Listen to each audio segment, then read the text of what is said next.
复联5之前应该补哪些漫威的片子？能让大家问出这个问题，我觉得不是影迷的错，罪魁祸首就是大搞正确的好莱坞和瞎搞的迪士尼，导致漫威从第4阶段中后期开始拉垮，让粉丝们十分伤心。为了更好的迎接年底的复联5，我们就好好的盘一盘复联5之前有哪些片子，最重要的是哪些值得看，哪些不必看。那么复联4到复联5之间，漫威一共推出了16部电影以及近20部剧集。如果你一部都没有看过，那确实会错过很多关键剧情。首先，有很多朋友可能是从复联4之后就放弃漫威了，那么这样就会错过漫威第4阶段的最后一部电影，也就是《虫2：英雄远征》。本片还是值得一看的，它首次提出了多元宇宙概念。 There are multiple realities, Peter. This is Earth, Dimension 616. I'm from Earth 833. 虽然是骗人的，但本片还把人类的势力扩张到了宇宙里。本片还成功的降低了荷兰猪以及马热侠的形象分，但是不要着急，后面他们还会再降分。虫2之后，漫威正式进入了毁誉参半的第4阶段。4阶段一共7部电影、7部剧集、1部动画、2部特别片和1部短片。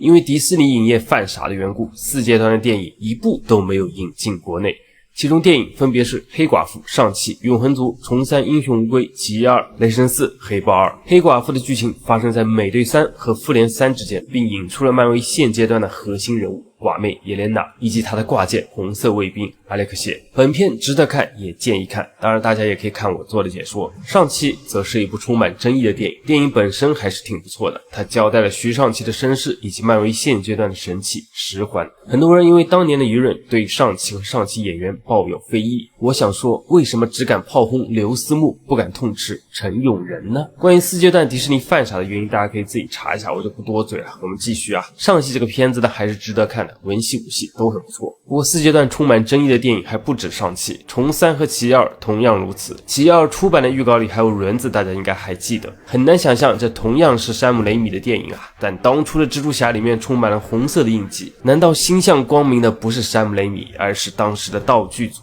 不过奇异2和虫3还是为我们揭开了多元宇宙的大门，但是虫3和奇异2都毁掉了2个经典角色，虫3再次让荷兰猪降智，而奇异2把我红逼疯了。不过这2部电影大家还是值得一看的。至于雷神4和黑豹2呢，虽然质量不佳，但和复联5的主线剧情还是有所关联，有时间的话大家也可以补一下。至于永恒族，我觉得这部电影是4阶段最大的雷点，尤其是其中的黑桂日情节真的是让人无语。而且根据网上的说法以及大逼哥的视频，这个反制的情节是赵婷力排众议决定保留的。 What the fuck。 所以很感谢当时的迪士尼没有让永恒族从我这赚到哪怕1分钱。4阶段的电影半数拉垮了，但4阶段的真人剧集多数都很优秀，尤其是我心中必刷的9分神剧幻红，也就是旺达幻视，还有 Loki 的第1季。另外猎鹰与冬兵、鹰眼、月光骑士这3部剧也很不错，以上5部都建议观看。其中除了 Loki 以外，我都做过解说，甚至敢自夸做得很不错。其中旺达幻视相当于是奇奥的前传，而黑寡妇、猎鹰与冬兵的剧情和后续的雷霆特工队有关。月光骑士是独立剧，指向的是漫威还在酝酿的午夜之字。但除此以外的惊奇少女、女浩克这2部剧大家就随便看看吧。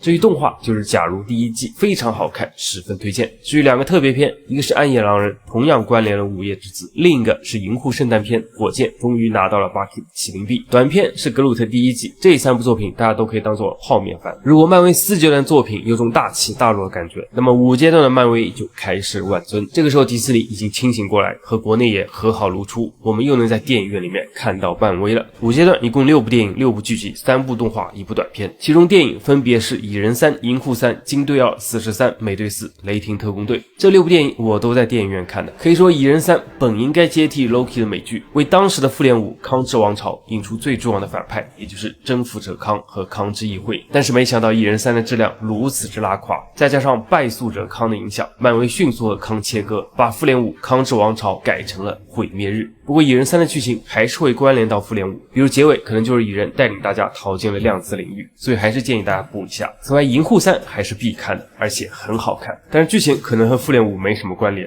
甚至银护成员也不会在复联5登场。另一部必看的是死侍3，非常好看，甚至治好了我的狼3综合症。某种意义上，这部电影在告诉我们，哪怕金刚狼、钢铁侠牺牲了，但是还有其他的版本还活着，只要漫威付得起片酬，他们就可以演到90岁。 Fox killed him. Disney brought him back. They're gonna make him do this till he's 90. 这部死侍3和复联5也是强关联的，因为据说小贱贱和狼叔会在复联5的开头奉 X 教授之命前往托比猪的宇宙干掉托比猪。至于金队2和美队4这两部电影就是狗尾了，我强烈建议大家不要看原片。金队2的剧情紧跟幻红和惊奇少女，完全是漫威非要自推，3个女英雄其中有白人、黑人、少数主义，反派也是女性，属于正确到底了。而美队4则是漫威一次失败的自我复刻，剧情上紧跟永恒族以及猎鹰与冬兵，漫威想炮制美队2的神话，结果狠狠的破开。美队4我做过吐槽的解说，这部电影唯一的作用就是引出了 MCU 的 Ant-Man 合金，加上已经登场的凤凰女金格雷，大家可以狠狠的期待一波未来的新 X 战警。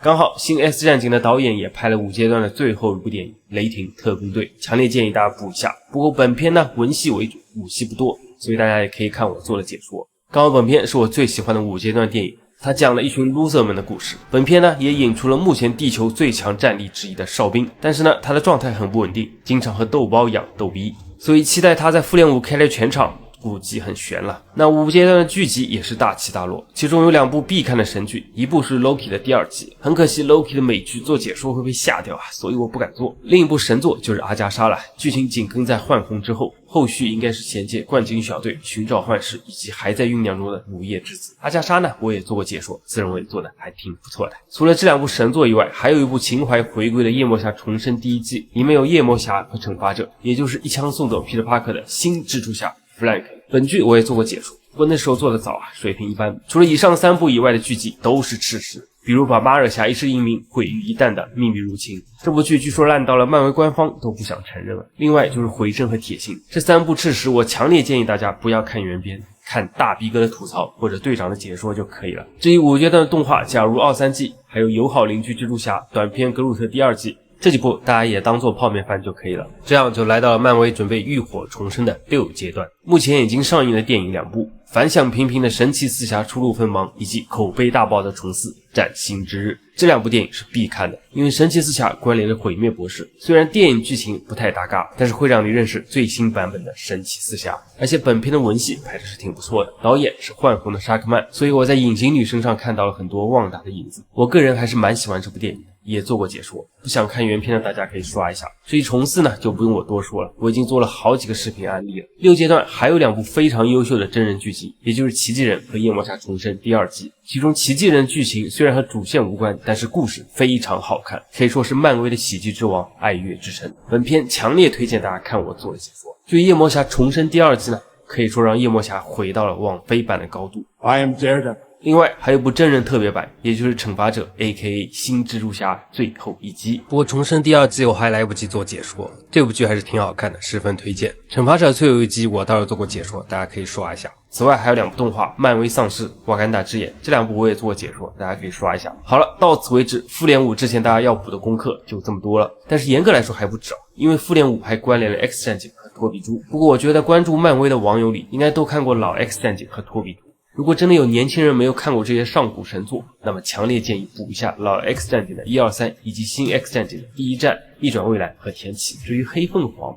可以忽略。还有就是托比猪3部曲和加菲猪的2部曲，据说托比和加菲都会在复联6里面回归。当然以上作品的好看程度和推荐指数都带有我强烈的个人感受，大家有不同的意见也可以积极讨论，一起求同存异。很多时候影视作品的感受就是如之蜜糖，无之砒霜，大家没有必要争论不休。但是我确实很喜欢漫威4阶段开始的文戏风格，基本上讲了一些心理有病的角色，拍的也是和自己和解的故事，尤其是像幻红、奇迹人这样的作品，简直让我怀疑这还是漫威吗？其实大家回望过去托比猪的文戏也很多，也很虐。隔壁 DC 好看的电影也都是文戏特别出色的那几部，毕竟超英电影它也是商业片类型的一种。华丽武戏固然是吸引大家进影院的核心，但细腻的文戏才是走进大家心里的原因。但是很可惜鹰眼奇迹人的第2季都被砍了，阿里版的刀锋战士也被砍了。至于月光骑士，那是限定剧，不会再有续集了。下阶段呢，漫威官宣了恶灵骑士和新黑豹的人选，也就是高司令以及夺命剑里面扮演生化人的戴维·荣峰。Anyway， 我希望漫威能够善待下阶段的作品，